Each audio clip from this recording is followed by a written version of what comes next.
We're gonna get started. We do know it's an early morning and we want to respect everyone's time. But before we jump into today's content, I would love to introduce myself in the Alliance Center. My name is Danny Orth. I am the events director at the Alliance Center. I just celebrated 7 years with the organization and I'm so passionate about all things events. I will also be your moderator for today's session, and I want to introduce to you and also thank Kelby Johnson, our events coordinator with the Alliance Center, as she will be helping on the back end of Zoom and putting all the links in the chat for you today.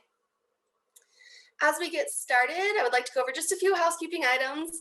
Let's make sure everyone stays on mute, and if you forget, we will mute you until the Q&A session, and then at that point in time, if you want to come off mute, you are more than welcome to ask your questions to Sarita and Bridget today. It would be awesome if you could keep your video on. It's so nice to see people's lovely faces as opposed to a black screen when we're doing these live webinars. And we will be recording this session and sending it out after, so you can go back and get all the wonderful information again. So who is the Alliance Center? A little background information on us. We are a nonprofit in Denver that exists to bring people together to solve systemic problems, especially around climate change. We convene and mobilize our network of nonprofit organizations, for-profit businesses, government agencies, academic institutions, and community members to collaboratively create sustainability-focused solutions. The Best for Colorado is a program of the Alliance Center because we acknowledge that a sustainable future isn't possible without leadership and innovation from the private sector. This is why the Best for Colorado program serves as the hub for corporate social responsibility for Colorado businesses. It allows companies to measure and improve their social and environmental impact regardless of where they're at on their corporate social responsibility journey. I also wanted to do just a quick plug for our Commit to Action campaign. The Commit to Action campaign is a free resource of suggested actions to help you implement socially and environmentally responsible business practices. You can join the campaign by committing to one or all 4 of the commitments. It's super easy, super fast, and super free, and Kelby will drop the links in the chat box for y'all. Today's event will flow like this. We will hear from Bridget with Botanical. Oh, sorry, Bridget. We'll hear from Bridget first and then Sarita, and then we'll open it up to a group Q&A session and discussion. And then we will end the event with a couple of questions and send everyone on their way today. So I'm so excited to introduce our speakers today. Bridget with Bridget's Botanicals is a Denver-based natural product wellness and education company that's focused on women's sexual health and well-being. Each product has been formulated with a sustainably sourced organic botanicals. It's manufactured in small batches in Colorado, and their products are created for physiological function and flavor based on current scientific research, blended with traditional herbal global wellness practices, and packaged with eco-friendly materials. CEO and founder Bridget started Bridget's Botanicals in 2014, and for nearly 14 years, Bridget has worked to connect people to our planet and personal well-being through the medical properties of plants. She has studied molecular biology, pharmacology, women's sexual health, and herbalism around the world. Sarita, our second speaker for today, is the co-founder of Glow and Gather, a retail lifestyle and wellness brand that believes in social impact, sustainability, and spreading joy and encouraging simple, healthy living. She is also the founder of Mind, Body, and Play Therapies, a physical therapy private practice, more recently focused on assisting clients to achieve targeted mobility and health goals. From healthcare to retail, Sarita has 20 years of experience successfully starting and mentoring and building community. She has served on multiple nonprofit boards focused on children with medical and special needs, as well as sustainability. We are so excited to hear from these fabulous ladies today. So Bridget, please take it away. Thank you so much. All right, I'm going to go ahead and share my screen. And I had it set up before, but it stopped. So here we go, now it's presenting. All right. So overall, during the pandemic, just in the very beginning, everyone was like, "Oh, your business is going to be doing so great because you do botanicals for health and wellness." And lo and behold, of course, because actually a lot of the different botanicals that I use in my formulations come from around the world, we were actually quite impacted and pretty immediately with the supply chain. So I remember getting my first order of herbs and unpacking them and then looking at the quality. And I was just like, I cannot sell this. So this is not going to make a pretty tea. They smelled okay still, but I was just a little bit hesitant to use them. So I'll dive into that in just a minute. But what our products are is we make herbal teas, aromatherapy mists, and tinctures. And we focus mostly on women's health and sexual wellness because that's kind of my specialty niche, but we also do general well-being. So this is our daily balance kit, for example. And we're really focused on making sure that the packaging is eco-friendly, recyclable, and are looking at different packaging materials that can be composted and or just disintegrate with water, like plant food. So with our botanicals, you can see some of the herbs here.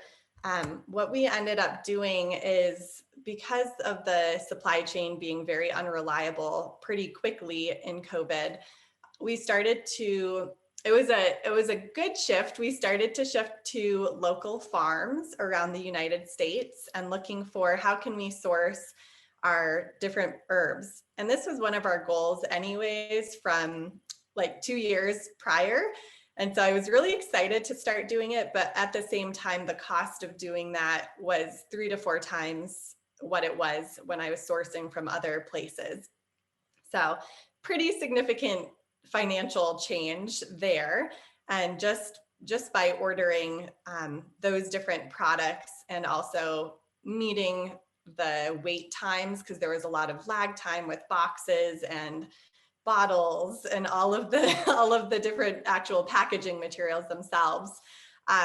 We were actually able to get some different loans and really focus on trying to put that money towards the farms that we could support here in the US. So some of those farms include Oshala Farms in Oregon, Urban Austin in Austin, Texas, and Zach Wood's Herb Farm, which is in Vermont. So I was really excited to do this because a big focus too is looking at the ecological footprint and carbon footprint of our products. And so by doing this, we actually also reduced our overall carbon footprint by like 1,000 miles per herb at least. So that was actually a really exciting thing to achieve. Financially, I mentioned that it was pretty expensive to make these shifts. And also I started to realize that there was a lot more that we could do in terms of educating the public about like what these different botanicals did, how to use them. So we started to use, I got a private loan and then also a loan from the Colorado Lending Source, the Main Street, I think it was the Main Street or Women's Business Loan. And that was before PPP really kind of rolled out what they had. So that one actually got me through in terms of hiring different contractors to help me revamp the brand and build more of an education focus. So while we were still able to have these different botanicals, we also started to shift back to 7 years ago when we started. We only were teaching classes and we kept getting asked, like, where do I buy this? How do I find herbs? How do I know what to look for? So that education piece, I actually dove back into, and we have now since redeveloped and revamped up our education program. And so with that, we're going to be doing online courses, and we have a course portal. And that has really actually been a really great thing, because while I had these classes in person originally, now I could actually reach a lot of friends or family or people who had reached out on like Instagram or Facebook to say like, oh, I really want to take your classes. Do you ever do them online? And I hadn't. So that was a really big bright spot too for kind of like adapting strategically with how we could make our offers available to more than just people in Denver or Colorado. So having that reach, we're really excited about, but it does also, the element of actually working with the plants is a little bit different because now, people aren't really interacting with them. So we actually developed experience boxes to go along with those. Again, that kind of meets to the supply chain again, because the lead times are sometimes 4 weeks or 6 weeks. So that's still a consistent challenge that we're experiencing, is still looking at the actual packaging and can we actually provide that reliably and on time. The other things is we're shifting more to private events. So this is like a backyard party that I did last summer when we all thought that COVID was going away. And we're going to be doing this again this summer. So we have over 40 different classes and 3 courses for private events, but also the online course portal. And then we're offering some of those class selections to the 3rd through 12th grade for science education, but focused on like health and wellness. So those are the major pieces within COVID of just kind of how I adapted and the struggles that we experienced, again, mostly with that supply chain and looking at increased cost of sourcing for the local botanicals. But overall, I think it's been a really bright shift, I guess. And just struggling with the boxes still. That's like the main ongoing thing. And then also keeping retention with our different staff members and paying them what they need, and also kind of competing with benefits or other types of positions that people can find. So those are different things. And speaking of education, I know that Sarita has also made some shifts in this area. So I'll hand it off to her so she can chat with you guys about that one.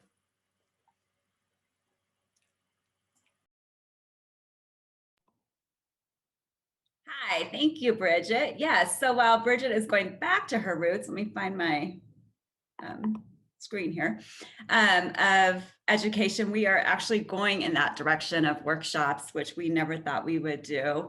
And so I'll talk about that in a few minutes, but I also wanted to address supply chain because we have had such a struggle with supply chain as well, from items being out of stock, delivery times. We could place an order and not get things for like 6 weeks later. And suppliers, we're struggling with suppliers even now. We try to do a lot of local suppliers, smaller suppliers, and they've all, a lot of that, they've all been affected by COVID as well. So we have suppliers that are merging, reorganizing, have gone out of business. So we're struggling to find new suppliers now. And then price increases across the board. So that's affecting our bottom line, and we need to look at what we need to do with our pricing.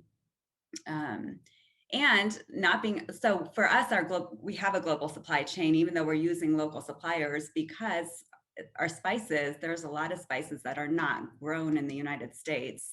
So even though we're using local suppliers, they're getting ingredients from around the world, and things like cardamom, so hard to find. And the prices have skyrocketed. So when we could use it, when we could find it, we were hoarding it. But that also caused a cash flow issue because retail was down. And we're trying to, get as much as we can and not knowing how our sales were going, but in case we needed it. So we were fortunate to get PPP loan funding and EIDL loan funding. So that did help a little bit. And with delivery times, even local delivery with the post office in the Denver area was taking so long that we did make the decision early on to start doing our own, because between that and in the beginning, we didn't know anything about COVID. So, we were all wiping down our own groceries.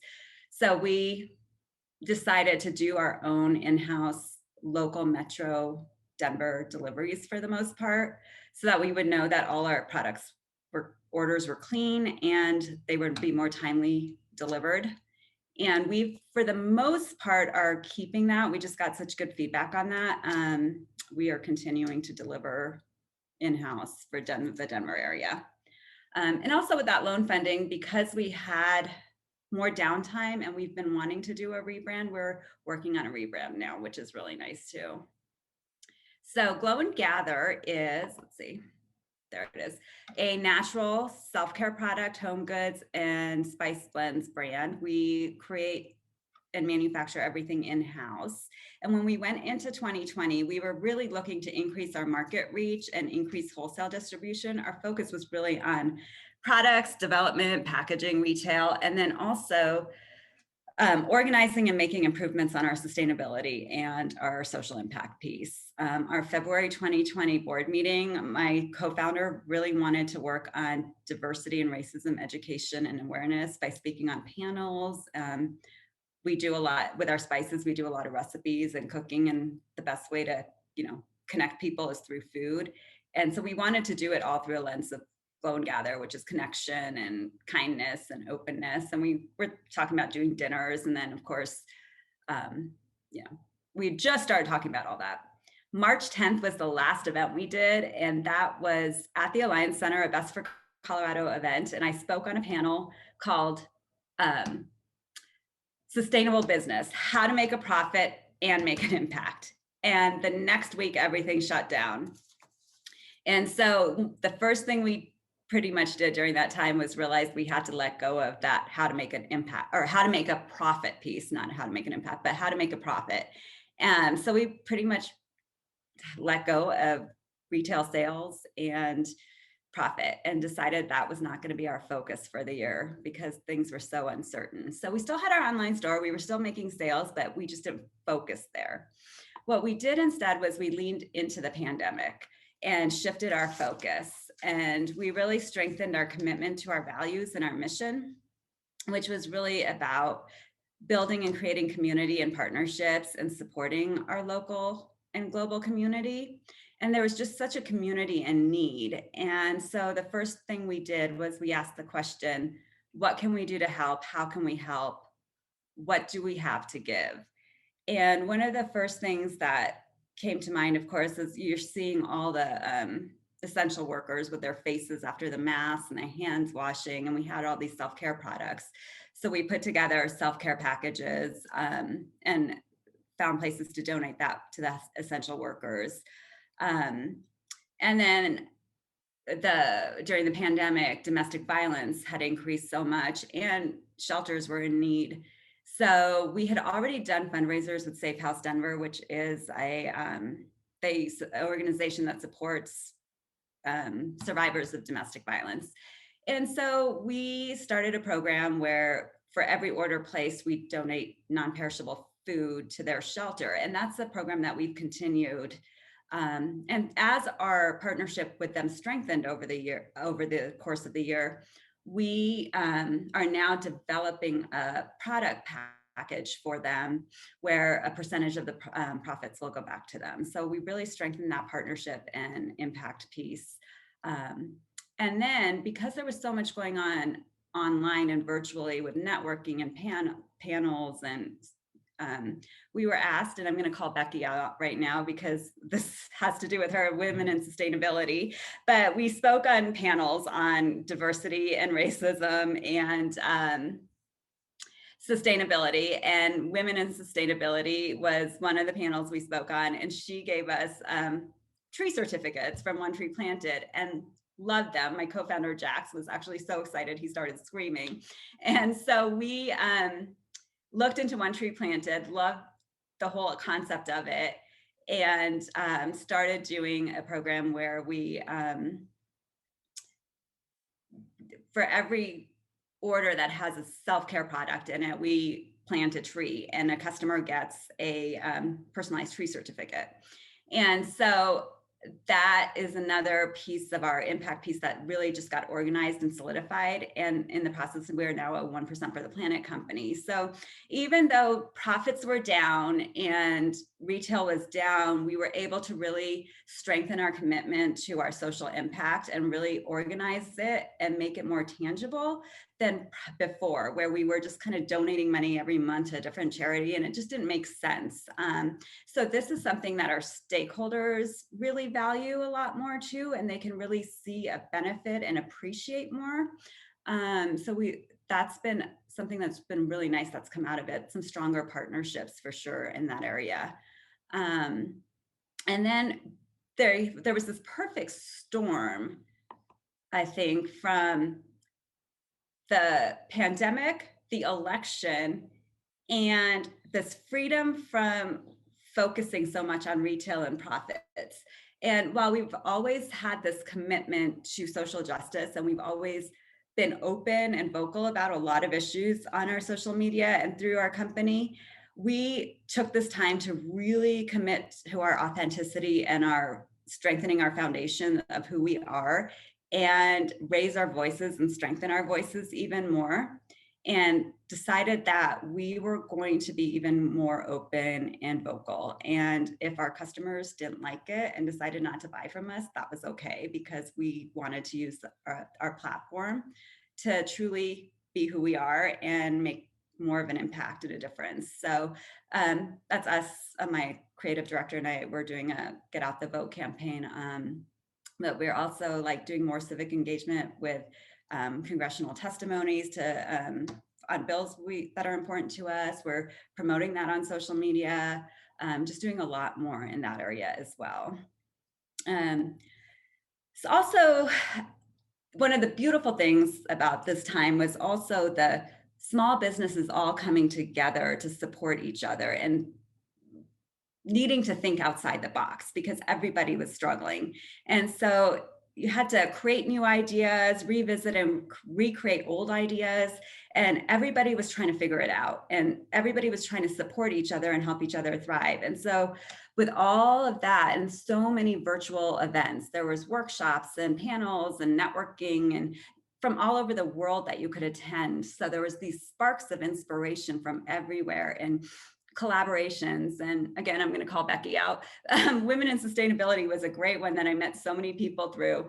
But because of that, like spas were closed, but they had, some of them had memberships that needed to still be supported. And so we'd create these spa boxes for them. And we created beer feelings came out of that time. And now we're doing these beer inspire or beer infused spa products for this quarterly beer feelings boxes that are coming out. And so thinking really outside the box, we were asked to start doing virtual classes, which we never thought we'd be teaching classes. And all of a sudden we're doing these virtual classes.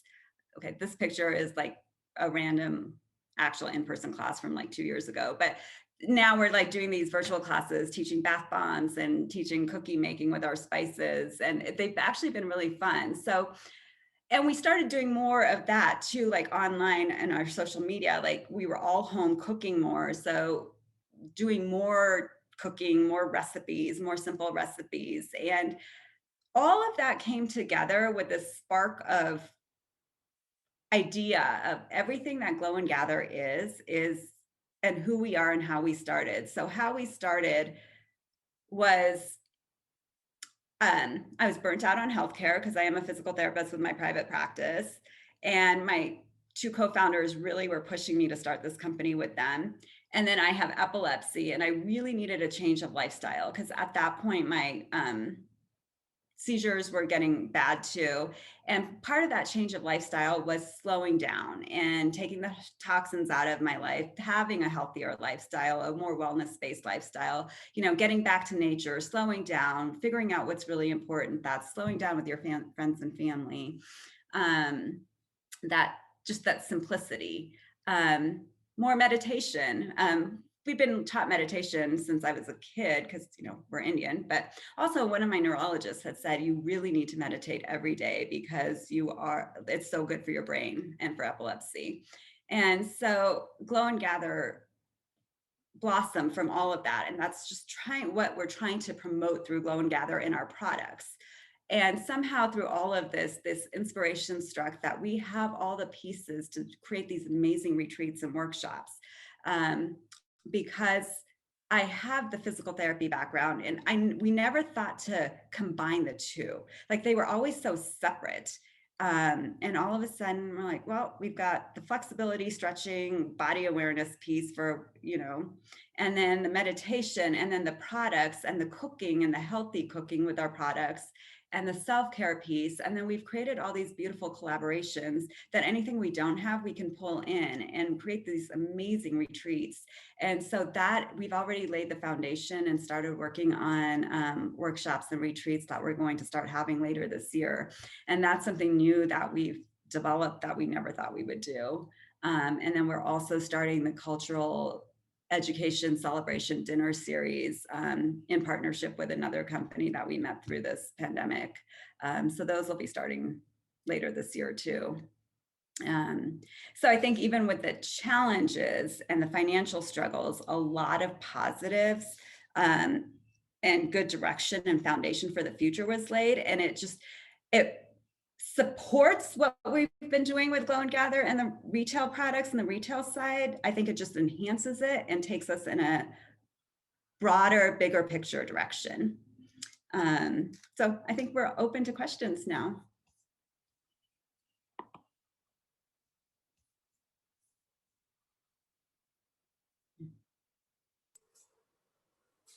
If you have any questions, you're welcome to come off mute and ask them directly to Sarita or Bridget.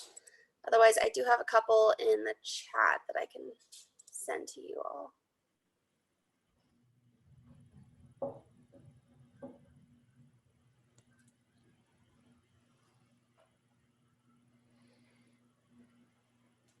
All right, so this first question is for Bridget. Were you worried about losing your business because of all the problems you had encountered with the supply chain and the other items that you had mentioned? Yes, I definitely was. I was like, oh crap, what's going to happen? Basically, because when I was just ordering different things and also experiencing that huge lag time, I realized I also couldn't even market my products. And so because I didn't want to market anything and then not be able to deliver them. And or because I was starting to like get out of stock of a lot of stuff. And so if I marketed anything then and not be able to deliver, then that would not have been a good business model to have followed. So I actually was down to like $200 in my business account. And I was just like, I can't buy anything. I'm not making any money right now. And so it was certainly like a really scary point. And then luckily I had been in the process of talking to the Colorado Lending Source about funding back in like February or March. And so luckily that got approved, I believe, I want to say in May. And so that came through, and then it only got approved. It got approved for $35,000 at first, and then they could only give me $10,000 because so many other people were applying. And so with that, I probably put about $8,000 of that into supplies and botanicals and everything that I could. And then the remaining of that I've spent with just different people who I could hire out. And yeah, it was definitely scary. But it all worked out, thank goodness. But yeah, definitely scary. So thanks for asking that question. I have another question for both of you. So what are some things that you did as a result of COVID that you wished you wouldn't have done at all, or what would you have done differently? Sarita, do you want to take that one first? What would I have done differently or wish I hadn't done? I think, that's a good one. don't know. I think we were so limited on how much we could do or what we couldn't do. I feel like there wasn't much room for to do or not do anything. It was such a time of like going with the flow and not like, I mean, every week there was something different or new regulations or new challenges that I think it was the time, like you just had to do it and not question and just keep going. And so I really feel like when you're in crisis mode like that, you can't go back and question it. Like you just do it and you just go with it. And it's hard to go back and say, I should have done this differently, because in crisis mode, like that's just what you're going to do. And so to go back and say, yeah. I feel like for me, I wish that I had leaned into my education background like immediately. I had been working on that and they were always in person. And I ended up I had to back out of my lease because I couldn't pay it and we couldn't have classes there at the place that I was in. But I wish that I had had the courage to be like, I'm just going to go on camera and do like all kinds of live stuff. Cause I've been a teacher also for a long, like 10 years. And so I was just like, I should probably have done that and started doing like daily lives and been more interactive and just given out, a lot of information about health and wellness and like, here's different herbs, but you can't get them now. But, just at least engaging the community more.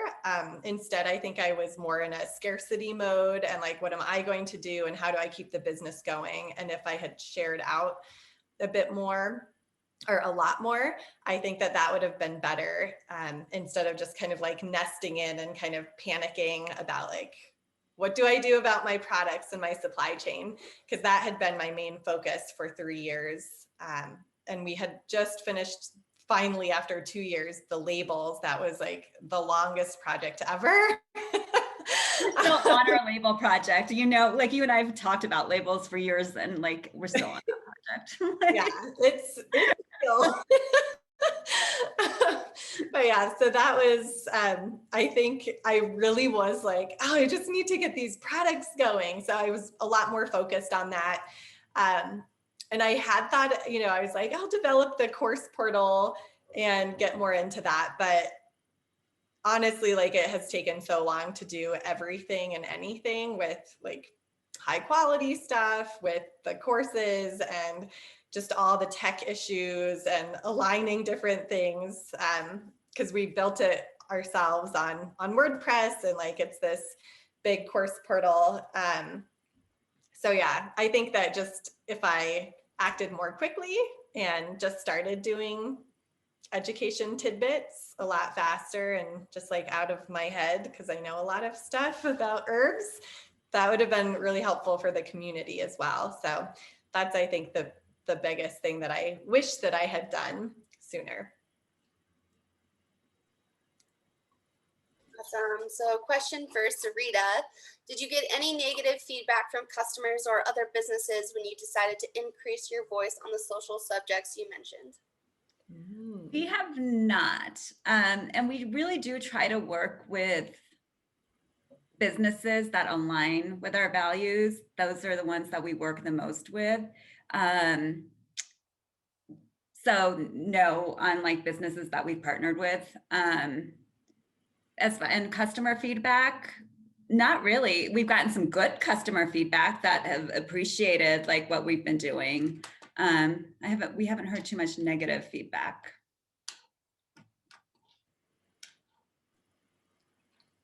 All right, another question for both of you. What are you most excited for in a post-COVID world with your businesses? Education. I'm super excited that like we have all sorts of cool platforms now for teaching, because that is truly my passion. I'm like, I want to save the planet. Let's teach about plants, and hopefully that value will transfer into like, oh, we have to protect the planet to also protect our health. So I'm really excited about just like the education piece and going back to my like a true passion of mine, and then like, and here's some products that help as well. So like that connection, I'm like, here's a class, everyone, because like I used to live in other states. But anyways, go ahead, Sarita.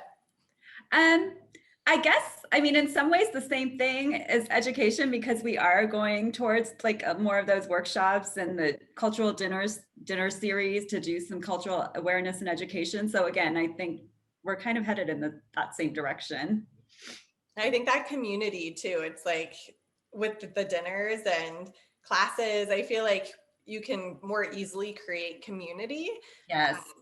And experiences, and kind of move away hopefully a little bit more from just like buying things or stuff. It's like, well, how can we co-create and how can we like be together? And Sarita, you were saying about collaborating with like the brewing company, which is super cool. So I feel like having that just like that collaboration and community is another really cool thing that I'm excited about and excited to see other companies doing. Yeah. And I think after this past year, like to be able to do that together, like in person and really create that community experience is, I think, really exciting. Yeah, for sure.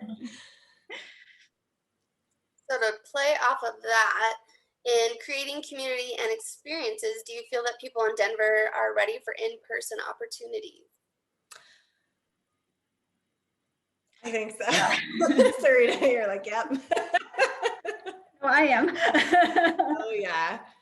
Yeah. I've been at the farmers markets, and I feel like more people are interested in the classes than ever. I'm like, here's my book of classes. And they're like, ooh.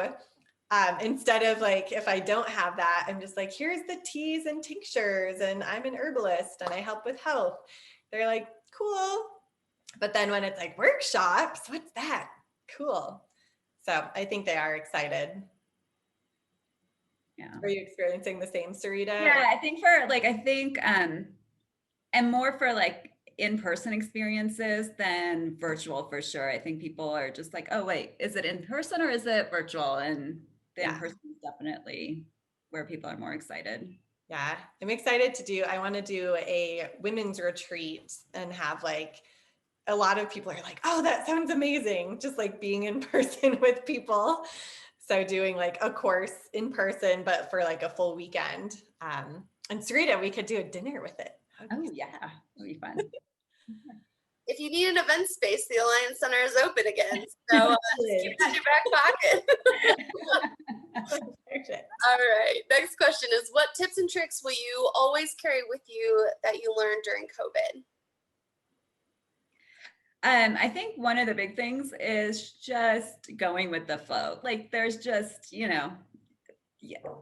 just have to be able to, I hate the word now, but pivot. Like you have to just be able to just go with, and to also like continuously think outside the box. Like don't just pigeon yourself into like things have to be this way, or that this is what we are as a company, or this is, like continuously think outside the box, because that's where some of the best ideas are coming from, really. Yeah, I think, I don't know. I think that probably for me, I would say, yeah, going with the flow is very important. Not getting upset and having expectations around what should happen, or even timelines. Like, what are those? No, just kidding. It is good to have timelines still, but those expectations around, for example, if I have a big idea about certain orders, I'll think, okay, I'm going to order this many bottles of X, Y, or Z because I am going to be marketing this. Then I go on and I'm like, oh, they're sold out. Okay. And then like the other place where I can get them through, I need a different kind of cap. So, okay, well, that's unfortunate because they're sold out of their caps. So like there's always like minute shifts and changes and differences between those different products. So I think just kind of going with the flow and saying like, here's what I do have, and not really planning too much to put expectation in other people's heads as well.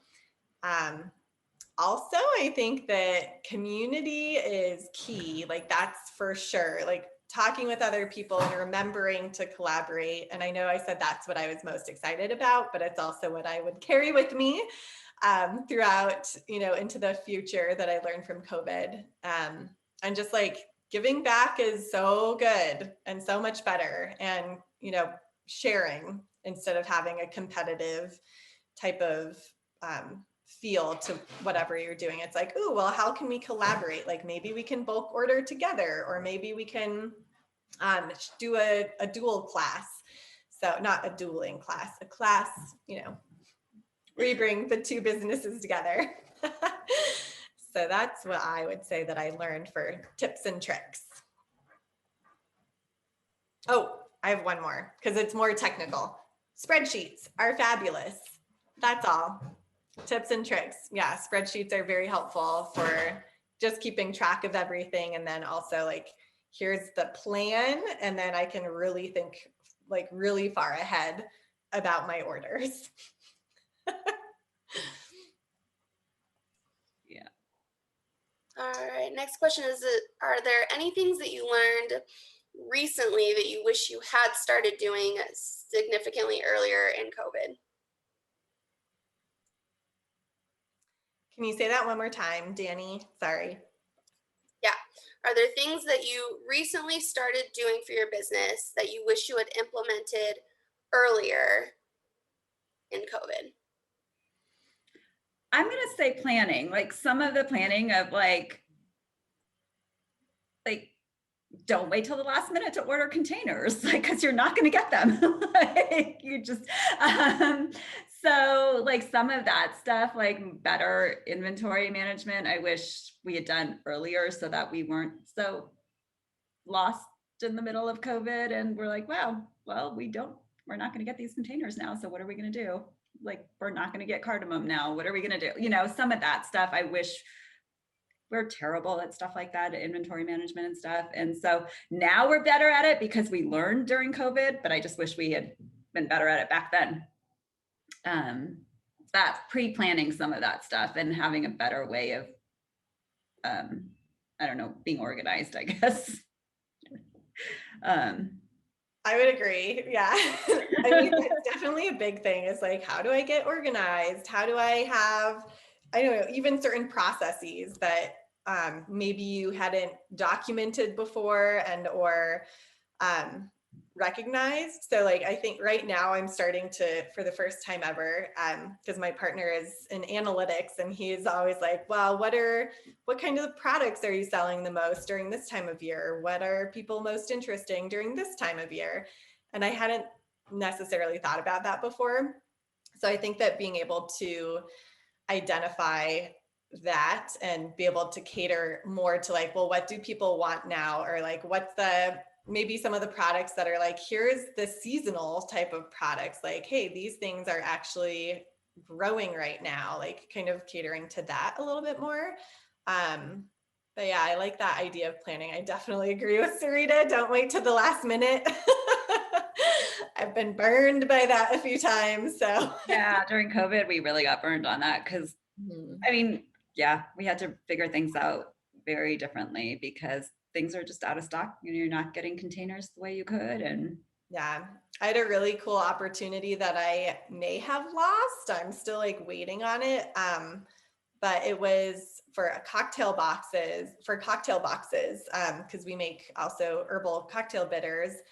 And it was to do because I teach a class also called Healthy Cocktails for companies. And that one has gone really well in the past in person, but now it's like, okay, we'll do it on, virtual style. And I would send out these boxes and I waited a little too long because the actual box never came, like the designed box that we designed and made for it.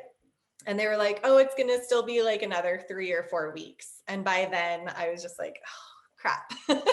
So just having things in place, but it's hard again, because you sometimes don't know what's going to arise? Like what opportunities will you get? So I think that's a really hard piece that you can't plan for. But if you have ideas, then you can develop them, pursue them, and then have them kind of as a little treasure trove of, hey, I can kind of like at the dentist office. It's like, well, what do I have in here? Like you already have stuff that's cool and ready to go. So if you know what you can excel at or what you can do, kind of like pre-package those as experiences or as products or services, and then having them available to the public. That's what I would suggest, because I did not. So.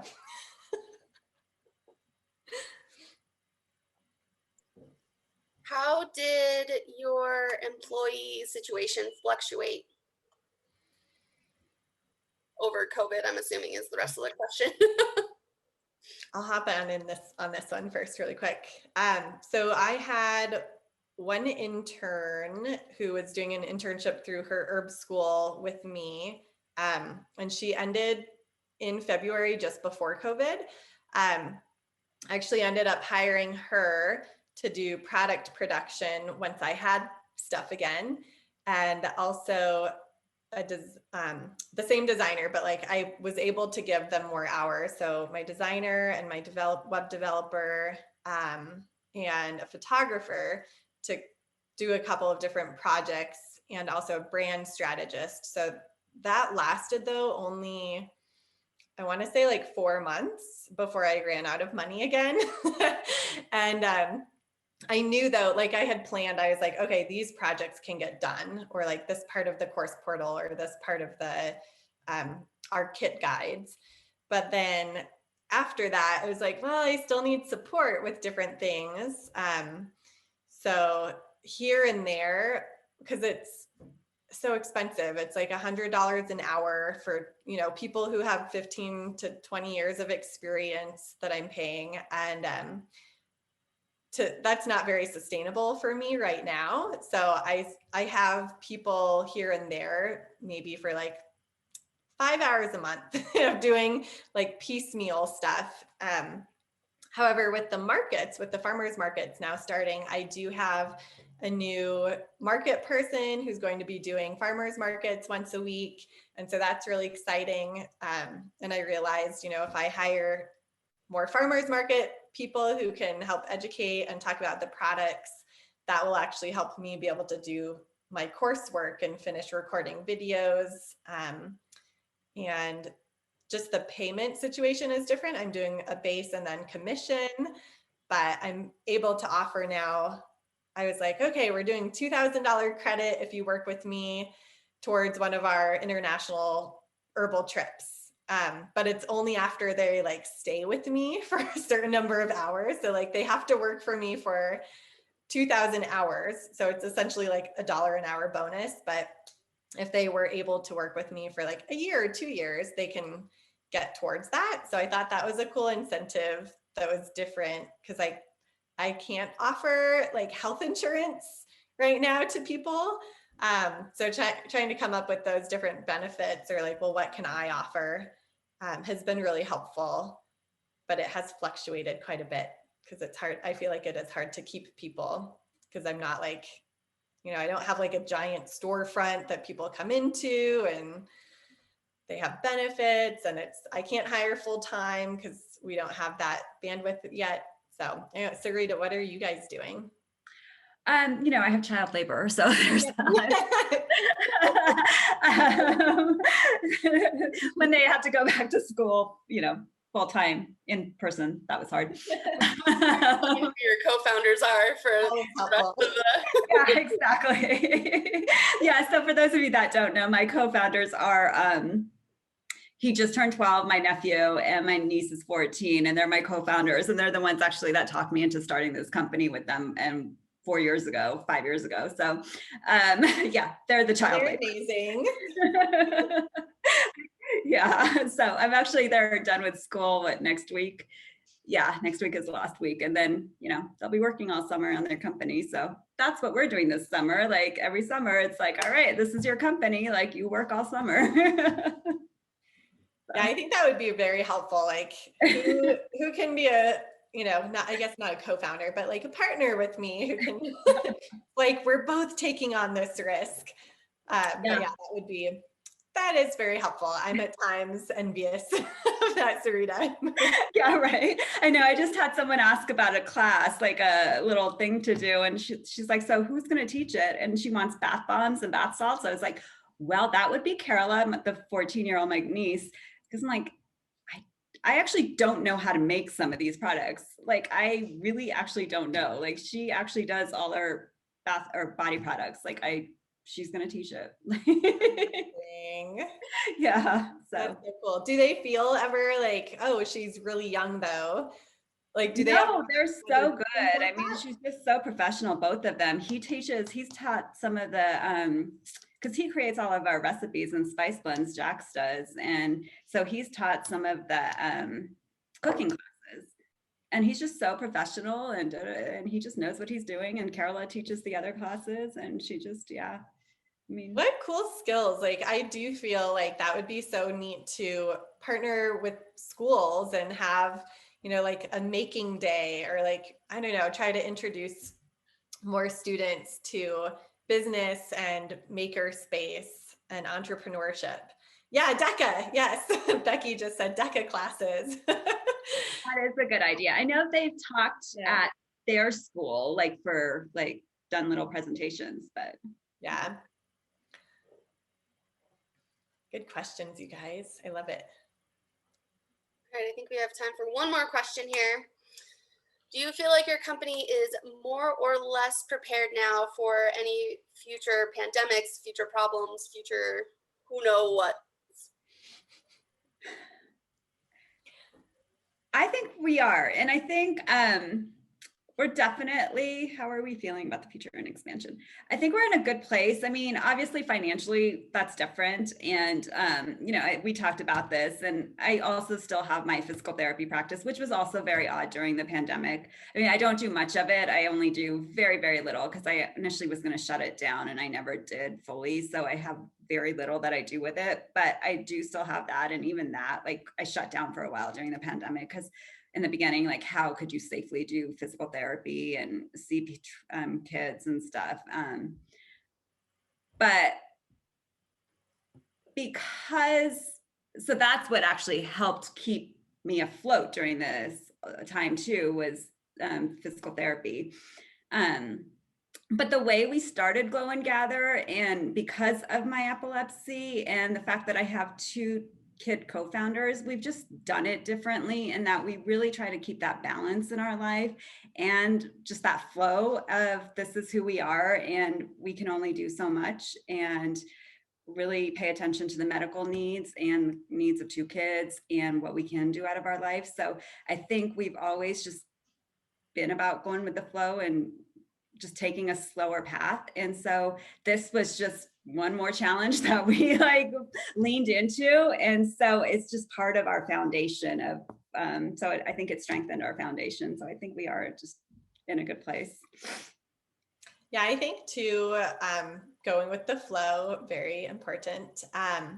And in terms of, let's see, because I saw the expansion question. What was the very first question? It was, Danny, do you remember it? That we started with? Yes, because I also saw the second question from Sue. Are you feeling about the future? Oh, are we prepared? That's what it was. Sorry, I was getting into what Sarita was saying. So are we prepared? I do think that we do have a lot more to offer now with those different virtual classes and with the education. So for sure, I'm very comfortable with that piece if anything were to come up again. The piece that I'm more concerned about would be the sustainability of sourcing for botanicals. Just in terms of the global supply chain and climate change, because if you start to look at not only pandemics, but more severe weather or droughts, like right now, Oregon is in a drought, for example. They're getting rain this week, which is great. But my cousin is there and he is a farmer and grows a bunch of different herbs and food. And that's also where one of our key farms is that we source from. So just in terms of climate change and looking at the sustainability of botanicals, I just get concerned a little bit about like, well, what is the future of our company? And hopefully more people will start having herbal farms and growing herbs like here in Colorado or in just everywhere because it is great medicine and it's so accessible to anybody who grows it. Like you can just grow it in your backyard. As a company who sources these different things, you can have, I'm hoping that there's bigger farms that we can get botanicals from. Out of the 80 plants that we use, probably 60 can grow here. The rest grow abroad, like the cacao and maca we source from a farm in Peru. And so with that, though, we're hoping that, the ecology will uphold. And so those are more of the things that I'm thinking about for future expansion is like, well, what is my sourcing like? Great question, though. Awesome. Thank you all so much for joining us. Thank you, Sarita and Bridget, for your time and expertise. We do need to wrap it up, but I hope everyone found this time as enlightening and informative as I did. We do have a couple of survey questions that we would love for you to answer on your way out of our virtual event, our virtual door. Kelby will put the link in the chat. And please feel free to join us for our next event on a circular economy and a business perspective of what sustainability is on June 8th. I also wanted to give another plug for our Commit to Action campaign. The Commit to Action campaign is a free resource of suggested actions to help you implement socially and environmentally responsible business practices. You can join the campaign by committing to one or all 4 of the commitments. And again, thank you, Sarita and Bridget, for your time. We really appreciate you. And thank you, everyone. Thank you so much. Yeah, it was great to chat with you all. Yeah. Thank you so much. Have a great day.